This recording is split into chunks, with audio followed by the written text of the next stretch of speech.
श्री स्वामी समर्थ जय जय स्वामी समर्थ स्वामींचं नाव घेऊन मी आजच्या ह्या नवीन व्हिडिओला सुरुवात करते। यंदा मंगळवार म्हणजे 4 नोव्हेंबर 2025 रोजी आहे वैकुंठ चतुर्दशी।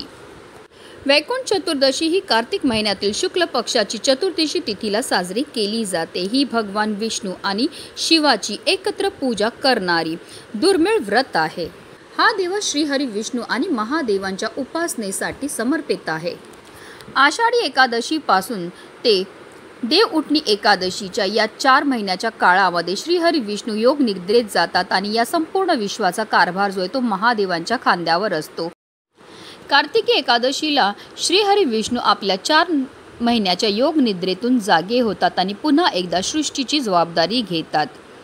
कार्तिकी एकादशी झाल्यावर वैकुंठ चतुर्दशीचे व्रत केले जाते। वैकुंठ चतुर्दशीच्या दिवशी श्रीहरी विष्णू आणि महादेव यांची भेट होते। ह्यालाच हरिहर भेट असे सुद्धा म्हटले जाते। धार्मिक मान्यतानुसार वैकुंठ चतुर्दशीच्या दिवशी श्रीहरी विष्णू आणि महादेवांची उपासना केल्याने व्यक्तीला स्वर्गाची प्राप्ती होते। त्याचबरोबर दान केल्याने आपल्याला 10 यज्ञ केल्या एवढे पुण्य प्राप्त होते। वैकुंठ चतुर्दशी हा एकमेव दिवस आहे जेव्हा महादेवांना तुळशीपत्र आणि श्रीहरी विष्णूंना बेलपत्र अर्पण केले जातं। वैकुंठ चतुर्दशीला सकाळी स्नान करून हरिहर स्तोत्र म्हणतात, अन्यथा विष्णू सहस्त्र नावे घेऊन बेल आणि महादेवांना रुद्र म्हणून तुळशीची पाने अर्पण केली जातात। या दिवशी मध्यरात्री निश्चित काळामध्ये भगवान विष्णूंची पूजा केली जाते आणि सकाळी महादेवांची पूजा करण्याची परंपरा आहे। असे मानले जाते की वैकुंठ चतुर्दशीच्या दिवशी भगवान विष्णूंनी स्वतः महादेवांची पूजा केली होती, त्यामुळे हा दिवस खूप खास मानला जातो। पुराणानुसार या दिवशी स्वर्गाचे दरवाजे म्हणजेच वैकुंठ धाम अशा भक्तांसाठी उघडतात, जे खऱ्या मनाने भगवान विष्णू आणि भगवान शिव यांची पूजा करतात।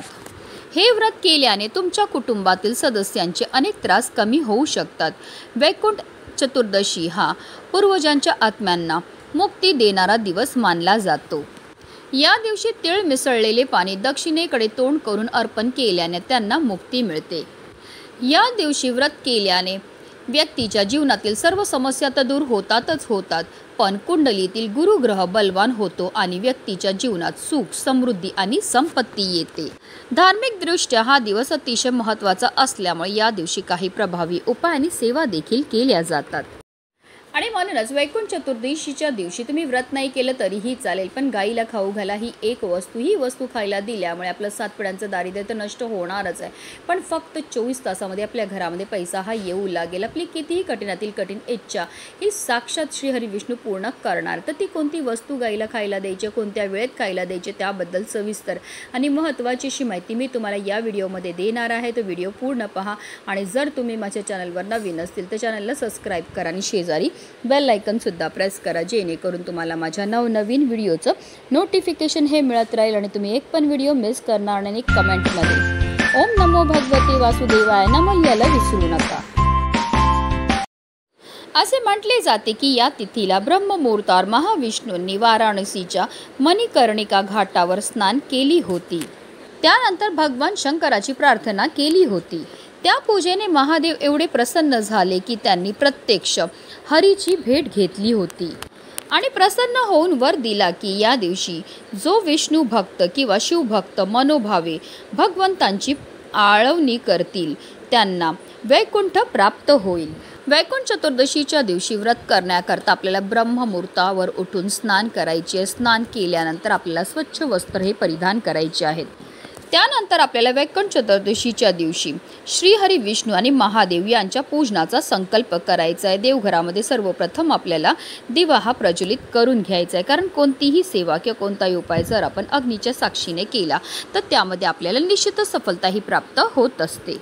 त्यानंतर जर तुमच्याकडे श्रीहरी विष्णूंची मूर्ती असेल तर त्यांना पंचामृताने किंवा जलाने अभिषेक हा करून घ्यायचा आहे। महादेवांचं शिवलिंग असेल तर त्यावर आपल्याला दुधाने किंवा पाण्याने अभिषेक हा घालून घ्यायचा, त्यांना पुन्हा स्वच्छ पुसून त्यांच्या स्थानावर ठेवायचं आहे। आता आपल्याला हरिहर स्तोत्राचं पठण करून श्रीहरी विष्णूंना बेलपत्र अर्पण करायचं आहे। त्याचबरोबर आपल्याला श्री शिवाय नमस्तुभ्यम किंवा हर हर महादेव म्हणत महादेवांच्या शिवलिंगावर आपल्याला तुळशीचं पत्र हे अर्पण करून घ्यायचं आहे. फक्त वर्षातून एकदाच म्हणजेच वैकुंठ चतुर्दशीच्या दिवशीच आपल्याला ही सेवा जी आहे ती करता येते. आता आपल्याला धूप दीप आणि नैवेद्य दाखवून श्री हरी विष्णू आणि महादेवांची आरती करायची. यानंतर मनापासून नमस्कार करून सर्वांना प्रसाद वाटप करायचा आहे. शक्य असल्यास विष्णू सहस्त्रनामाचं पठण करावं. या दिवशी रुद्र, शिवमहिमा स्तोत्र, शिवस्तुती याचे पाठन करावे किंवा श्रवण करावे. या शिवाय आपल्याला ओम नमः शिवाय किंवा श्री शिवाय नमस्तुभ्यम या मंत्राचा 108 वेळा जप करायचा. तसेच ओम नमो भगवते वासुदेवाय नमः या मंत्राचा सुद्धा आपल्याला 108 वेळा जप हा करायचा आहे. वैकुंठ चतुर्दशीच्या आदल्या रात्री श्री विष्णूंची तर दुसऱ्या दिवशी सकाळी महादेवांची पूजा केली जाते. जो भक्त या दिवशी विधीपूर्वक श्री हरी विष्णू आणि महादेवांची पूजा करतो त्याला वैकुंठ धामाची प्राप्तीही होत असते. देवादिदेव महादेव प्रसन्न केल्या असता आपोआप माता पार्वती देखील आपल्यावर प्रसन्न होत असते. तसेच श्री हरी विष्णूंचे ध्यान केल्या असता आपोआप माता लक्ष्मीची सुद्धा कृपा आपल्याला प्राप्त होत असते. त्यामुळे घरातील दुःख दारिद्र्य नाहीसे होते. आयुष्यातील नरक यातना मिटतात आणि जिवंतपणेच वैकुंठ प्राप्तीचा अनुभव हा अनुभवता येतो. आता ही गोसेवा आपल्याला कधी करायची तर वैकुंठ चतुर्दशीच्या दिवशी अगदी सकाळपासून संध्याकाळपर्यंत तुम्ही कधीही ही गोसेवा जी आहे ती करू शकतात. कारण हिंदू धर्मामध्ये गाय, गंगा आणि गायत्रीला अनन्यसाधारण असं महत्त्व आहे. गायीचा जन्म हा समुद्र मंथनातून कामधेनू गायीच्या रूपामध्ये झाला होता. त्याचबरोबर माता लक्ष्मीचा जन्मसुद्धा समुद्र मंथनातूनच झाला होता. म्हणूनच गायीला माता लक्ष्मीचं स्वरूपसुद्धा म्हटलं जातं. गायीच्या शरीरामध्ये 33 कोटी देवी देवतांचा निवास असतो. गाय 11 रुद्रांची आई आहे, 8 वसूंची कन्या आहे, 12 आदित्यांची बहीण आहे आणि अमृतरूपी दूध देणारी. आणि जो व्यक्ती गोसेवा करतो त्याच्या सर्व इच्छा पूर्ण होतातच होतात, पण त्याला मृत्यू पश्चात स्वर्गाची प्राप्ती सुद्धा होत असते. साक्षात श्रीहरी विष्णूंनी सुद्धा आपल्या कृष्ण अवतारामध्ये ही गोसेवा केली होती आणि म्हणूनच त्यांना गोपाळ हे नाव सुद्धा मिळालं होतं. आणि म्हणूनच आपल्याला सुद्धा आवर्जून वैकुंठ चतुर्दशीच्या दिवशी ही गोसेवा जी आहे ती करायची आहे. ही गोसेवा करण्याकरता घरामध्ये सगळ्यात पहिली चपाती जी आहे ती आपल्याला गाई करता तयार करायची. कणिक मळायचं, मळताना त्यामध्ये आपल्याला थोडीशी हळद घालायची. हळद घातल्यामुळे आपल्या कुंडलीतील गुरुग्रह हा बलवान होतो आणि जर आपल्या कुंडलीतील गुरुग्रह बलवान झाला तर त्यामुळे आपल्या जीवनामध्ये असणाऱ्या आर्थिक समस्यांपासून आपल्याला मुक्तता तर मिळतेच मिळते, पण जीवनामध्ये आपल्याला कोणत्याही क्षेत्रामध्ये अपयशाचा सामना हा करावा लागत नाही.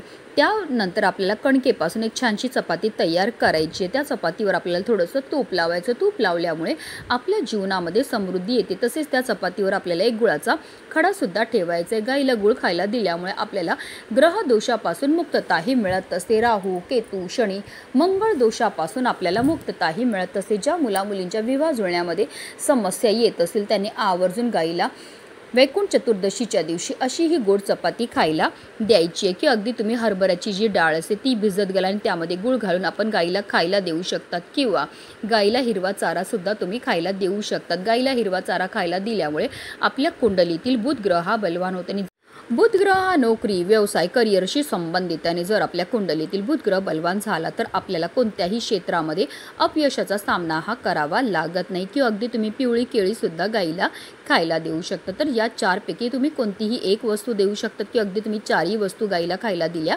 तरीही चालणार. आपल्या हातातनं आपल्याला गाईला अशी ही चपाती जी आहे ती खायला द्यायची असं म्हटलं जातं. जेव्हा गाय आपल्या हातातनं ही चपाती खाते आणि तिची जीभ आपल्या हाताला लागते तर त्यामुळे आपल्या जीवनामध्ये असणारे जे दोष आहेत, दारिद्र्य ते दूर होण्यामध्ये मदतही मिळत असते. त्यानंतर आवर्जून आपल्याला गाईला पाणी हे प्यायला द्यायचं आहे. त्यानंतर आपल्याला गायीभोवती 11 प्रदक्षिणा मारायच्यात. प्रदक्षिणा मारताना निरंतर आपल्याला ओम नमो भगवते वासुदेवाय नमः या प्रभावी मंत्राचा जप हा करायचा. 11 प्रदक्षिणा करून झाल्यानंतर आवर्जून आपल्याला गायीच्या पायाखालची थोडी माती उचलायची आणि तिने आपल्या कपाळावर टिळा हा लावायचा. कारण जो मनुष्य गायीला हाताचा स्पर्श करून प्रदक्षिणा करतो तसेच तिच्या चरणाखालील धूळ मस्तकी लावतो त्याला पृथ्वी प्रदक्षिणेचे व सर्व तीर्थांमध्ये स्नान केल्याचे पुण्य हे प्राप्त होत असतं.